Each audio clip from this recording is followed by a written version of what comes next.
Good afternoon, everyone. I'm Stacy Scott, and I'm here with Graham Wickham, President and CEO of Wickham Financial and Insurance Services. And it's time again for our weekly wrap-up. Graham, it was a pretty wild ride last week in the market. So what can you tell us about that?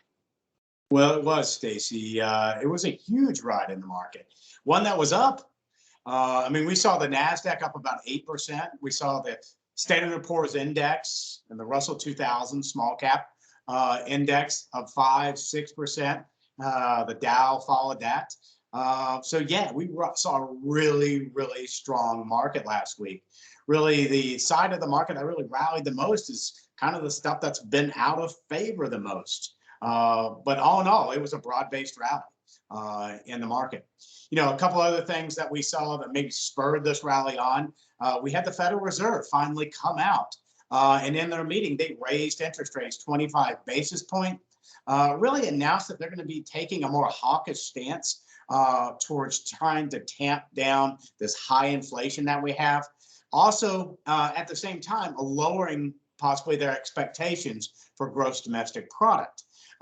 So I think the market used that as a cue to kind of go ahead and sell the fact of, or excuse me, buy the fact of, is that the Fed's going to take a hawkish stance. They know what they know. The market doesn't like to not know. And I think it rallied really strong off of that. Also at the same time, we had oil really come down. Per barrel came down still around $100, but off about 6%. And we saw on U.S. Treasuries hit the yields on U.S. Treasuries hit 3-year highs. So you really had a lot going on last week in the market. That's true. And so what would you suggest investors do after a big rally like that? Well, I think it's one you always got to take a look at what you're in and why you're in it, right? So what's your plan? Implement your plan.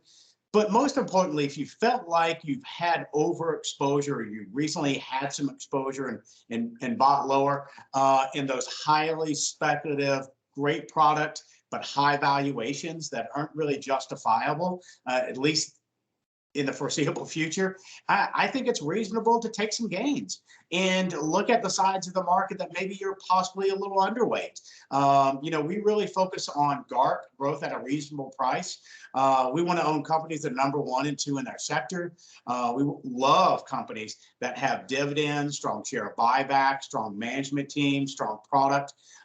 That stuff can be a little bit boring, but I think boring is still really in vogue, even though I do feel you got to have a balance between growth and value. I don't think you pick sides anymore, but let's just don't invest or overweight in those highly speculative, great products, no real earnings type stocks. Okay. Well, thanks so much for that information. And thank you to our viewers for joining us today.